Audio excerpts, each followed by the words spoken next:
A Bíblia nos ensina que Deus é espírito e que, para sermos verdadeiros adoradores, devemos adorá-lo em espírito e em verdade. Isso significa que nosso espírito a Deus envolve serviço, culto e ministério, conforme está escrito em João capítulo 4, versículo 23. Os dons espirituais são uma forma de espírito e culto a Deus. Por isso, é essencial sermos pessoas espirituais, pois assim conseguiremos compreender as coisas do espírito e, consequentemente, os seus dons. A palavra de Deus nos ensina sobre os dons espirituais. Quando lemos a Bíblia, percebemos que há várias passagens que falam sobre os dons espirituais. Eles são referências em Romanos, 1 Coríntios, Efésios e 1 Pedro.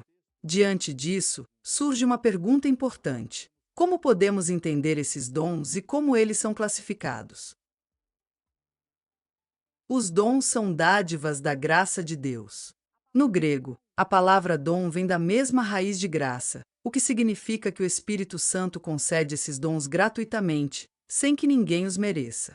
Isso deixa claro que não há méritos humanos na manifestação dos dons. A Bíblia nos ensina que Deus é soberano na distribuição dos dons. O Senhor pode operar por meio dos dons em qualquer membro da igreja, em qualquer ocasião ou lugar. Além disso, os dons não pertencem a uma única pessoa, mas à igreja como um todo. Eles foram dados para a edificação do corpo de Cristo, e não para exaltar indivíduos. Regras para o uso dos dons espirituais. A Bíblia ensina que tudo deve ser feito com decência e ordem, e os dons espirituais devem ser exercidos de maneira equilibrada, sem causar desordem na igreja. Além disso, os dons devem ser usados com amor, pois o espírito do profeta está sujeito ao profeta. Isso quer dizer que quem manifesta um dom tem plena consciência do que está fazendo e não perde o controle durante sua manifestação. Não há justificativa para alegar: eu não tinha controle, ou eu não estava consciente. A pessoa tem domínio sobre as manifestações do Espírito. Portanto, não há espaço para confusão ou falta de ordem, pois, como diz 1 Coríntios, capítulo 14, versículo 33, Deus não é Deus de confusão, e sim de paz. Os dons não foram dados para exaltação pessoal, mas para a edificação da igreja. Para que possamos crescer espiritualmente e abundar nos dons, é essencial a submissão à vontade de Deus e a vida de santificação, oração e fé. Isso porque, como ensina Romanos capítulo 12, os dons espirituais são dados à medida da fé. Eles são manifestações do Espírito Santo e devem operar não apenas dentro das reuniões, mas especialmente fora delas, onde estão as pessoas que ainda não conhecem a Deus. A palavra cooperar em 1 Coríntios capítulo 12, versículo 25 vem do grego sinergia, que significa duas forças trabalhando juntas para um mesmo objetivo. Dessa forma, os dons espirituais servem para a edificação da igreja. Quanto mais buscamos os dons, mais somos usados por Deus para realizar sua obra com eficácia. A Bíblia mostra que Jesus usava dons espirituais para evangelizar. Em 1 Coríntios, capítulo 12, versículo 13, o Espírito é comparado à água, e a quantidade que recebemos depende da nossa disposição. Ou seja, somos nós que decidimos o quanto receberemos de Deus e permitiremos que Ele opere através de nós. No entanto, os dons espirituais, por si só, não demonstram maturidade cristã. Em Gálatas capítulo 5, versículo 22 e 23, vemos que a maturidade está ligada ao fruto do Espírito, que inclui amor, alegria, paz, paciência, gentileza, fidelidade, mansidão e domínio próprio. Isso não significa que devemos buscar apenas o fruto do Espírito e ignorar os dons. Ambos são essenciais para que possamos cumprir o propósito de Deus em nossas vidas. Em 1 Coríntios capítulo 12, versículo 31 somos instruídos a procurar com zelo os melhores dons. O verbo utilizado é imperativo, o que nos indica que se trata de uma ordem. A Bíblia nos ensina que podemos receber os dons espirituais independentemente do tempo de conversão, pois Deus nos concede o seu Espírito se nós o pedirmos. Porém, a transformação do caráter, evidenciada pelo fruto do Espírito, pode levar anos para se consolidar. Isso significa que podemos ter os dons do Espírito, mas não termos o fruto do Espírito. Recebemos os dons pela fé, mas o fruto é adquirido no andar pelo Espírito.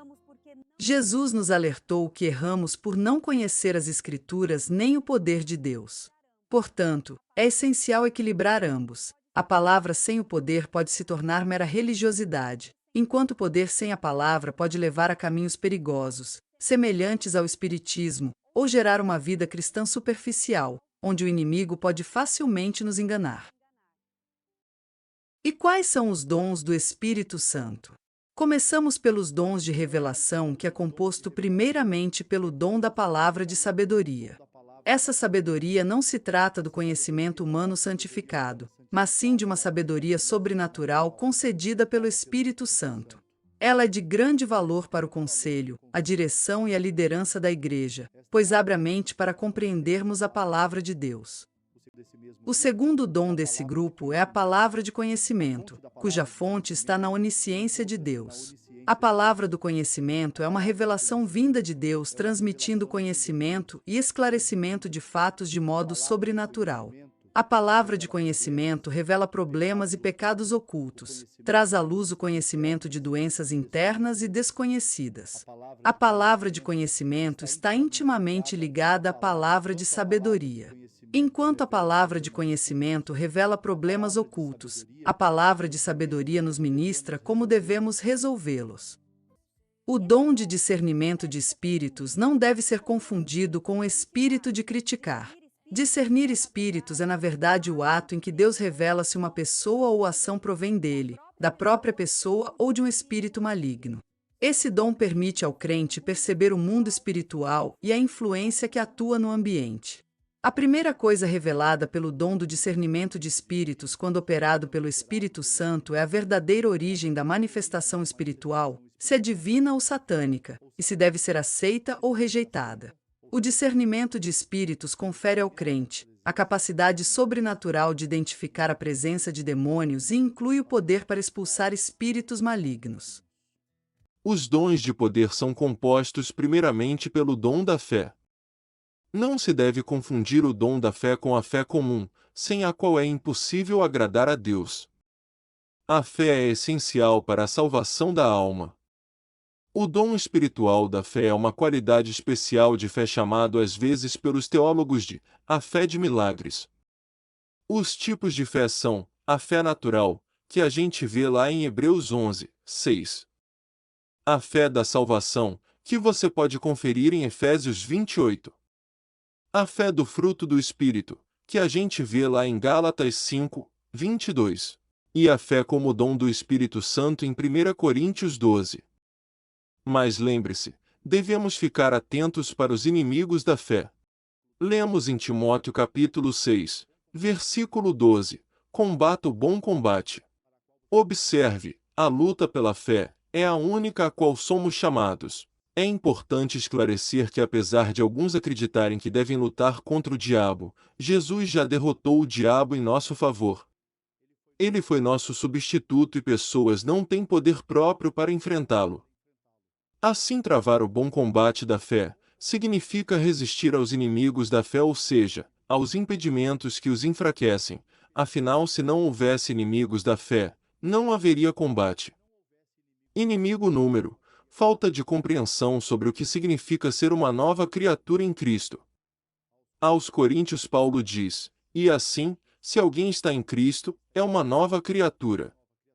As coisas antigas já passaram, eis que se fez novas. Compreender o que significa ser uma nova criatura dificulta a vida de fé. Muitos pensam que, ao serem salvos, Deus apenas perdoou seus pecados. Contudo, ser salvo significa nascer de novo e se tornar uma nova criatura. Não somos apenas pecadores perdoados, mas filhos de Deus criados em Cristo Jesus, com a própria vida e natureza divina em nosso espírito. Precisamos abandonar os velhos hábitos e viver na plenitude de quem realmente somos em Deus. Inimigo número 2: falta de compreensão sobre nossa posição em Cristo. Uma boa prática é estudar todo o Novo Testamento, especialmente as epístolas, e anotar as expressões como em Cristo, nele ou em quem. Ao meditarmos nesses versículos e declararmos isso é o que somos ou isso é o que temos em Cristo, a nossa vida será transformada. Inimigo número 3: falta de compreensão sobre a justiça.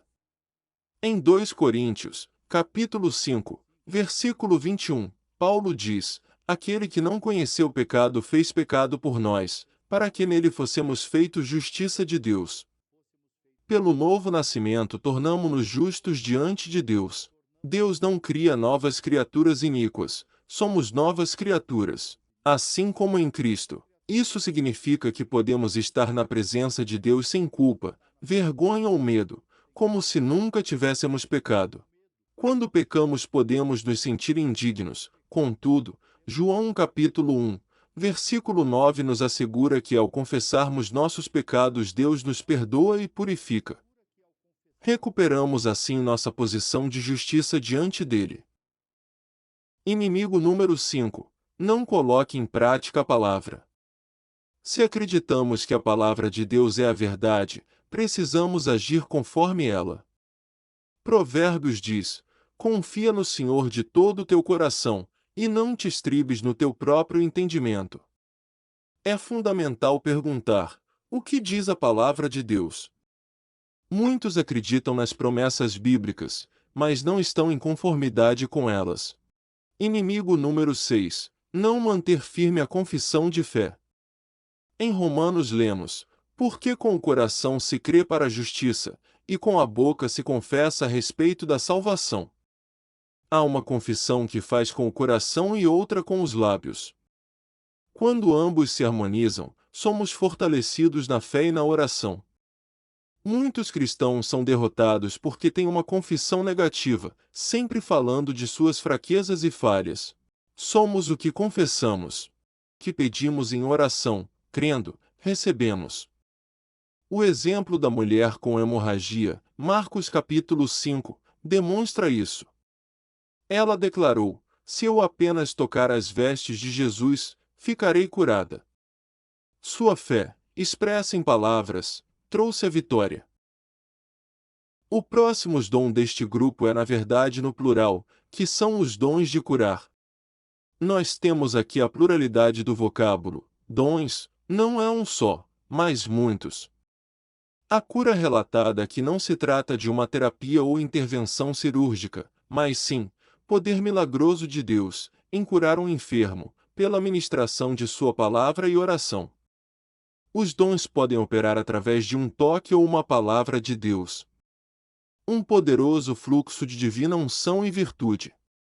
Imposição de mãos e entre outras formas, que a gente vê em Atos, Tiago e Mateus.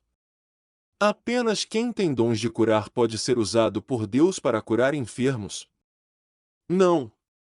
Nós temos a autoridade do nome de Jesus Cristo, mas as pessoas que possuem esses dons podem fluir com muito mais facilidade nessa área.